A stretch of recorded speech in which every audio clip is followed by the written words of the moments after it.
Sebuah kawat membentuk loop persegi dengan panjang sisi 2 cm ya. Jadi di sini kita anggap panjang L-nya 2 cm, lalu panjang L yang di atasnya juga 2 cm ya. Dia persegi ya. Jadi sama-sama 2 cm ya.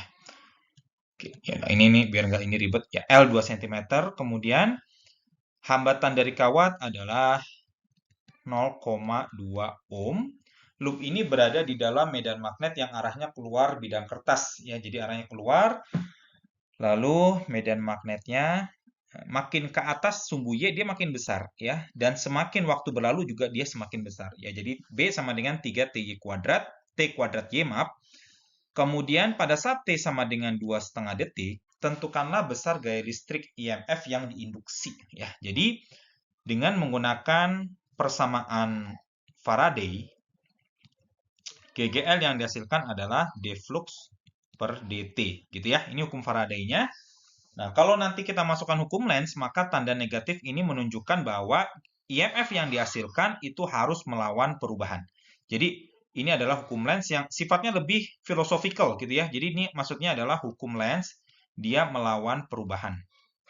Ya, jadi melawan perubahan. Ini dia sifatnya lebih filosofikal karena dalam arah aslinya tidak berarti dalam sebuah vektor gitu ya. Arahnya ke kiri atau kanan nggak seperti itu. Ini maksudnya adalah dia sesederhana dia melawan perubahan. Karena d flux per dt adalah perubahan dari flux. Negatif berarti maksudnya melawan perubahan. Berarti flux kita cari itu sama dengan B dot A. Ya, B dot A.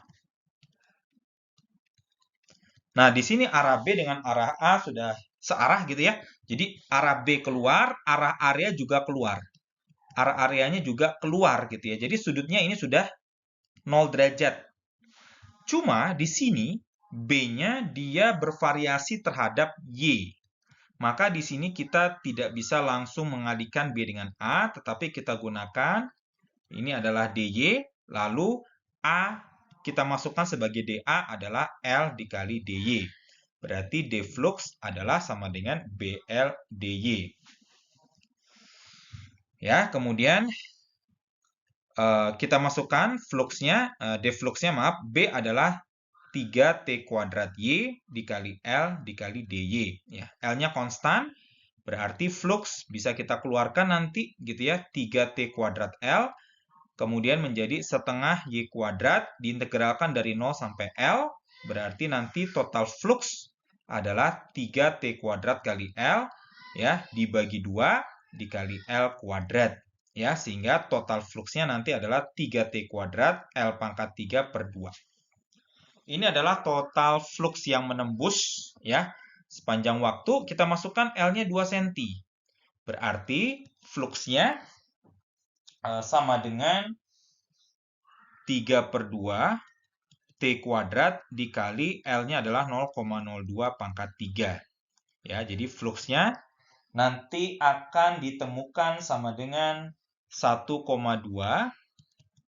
dikali 10 pangkat minus 5 T kuadrat. Ya, 1,2 kali 10 pangkat negatif 5 T kuadrat. Nah, berarti tinggal kita cari GGL adalah turunan dari D flux per dt. Ya, kita abaikan tanda minnya, ya, kita hanya tertarik dengan besarnya saja. Berarti turunannya nanti akan menjadi 2,4 T kali 10 pangkat min 5. Ya, seperti itu.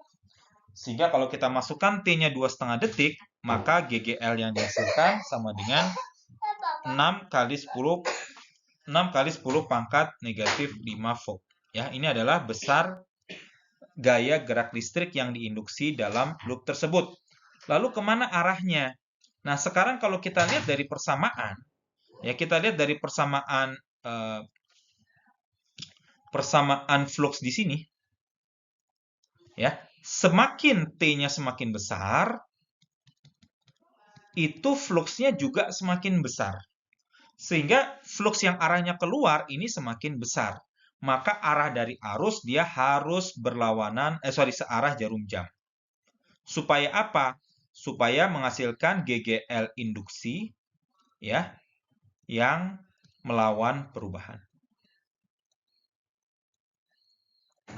Ya, jadi arah dari arusnya harus searah jarum jam. Ya, supaya apa? Supaya menghasilkan GGL induksi yang melawan perubahan, yakni arahnya ke dalam. Kenapa dia arahnya ke dalam? Karena arah GGL aslinya itu dia ke arah luar, dan itu semakin membesar. Maka GGL induksi yang dihasilkan harus melawan perubahan, sehingga arus induksinya harus searah jarum jam. Seperti itu. Untuk soal yang C, laju energi yang ditransfer menjadi energi termal berarti daya itu nanti sama dengan GGL kuadrat per R ya. Sesimpel itu berarti daya nanti sama dengan GGL yang dihasilkan di jawaban A tadi hasilnya adalah 6 kali 10 pangkat negatif 5 ya. GGL-nya 6 kali 10 pangkat min 5 volt. Ini jawaban A tadi. R-nya dalam soal adalah 0,2 ohm. Berarti 6 kali 10 pangkat 5 kuadrat dibagi 0,2. Daya yang dihasilkan nanti sama dengan 1,8 kali 10 pangkat negatif 8 volt. Ya, seperti itu.